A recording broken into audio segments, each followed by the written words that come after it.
Gen Z of Nawabganj. একটা সময় ছিল 50 ঊর্ধ্ব 60 ঊর্ধ্ব মুরব্বী বাবাজিরা মাহফিলে আসতেন, ওনারা এখনো আসেন, কিন্তু এখন 90% শ্রোতা হচ্ছে জেনজি,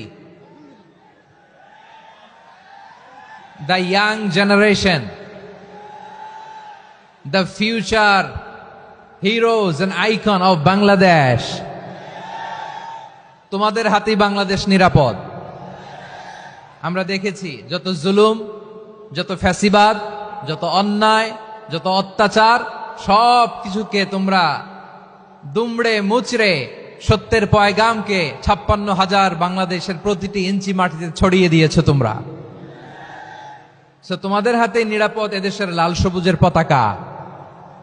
এজন্য তোমাদের কাঁধে অনেক দায়িত্ব। আবেগ আর বিবেকের সমন্বয়ে আমাদেরকে সামনে আগাতে হবে, বাংলাদেশকে রিবিল্ড করতে হবে। লেটস রিবিল্ড আওয়ার নেশন, ঠিক কিনা বলেন?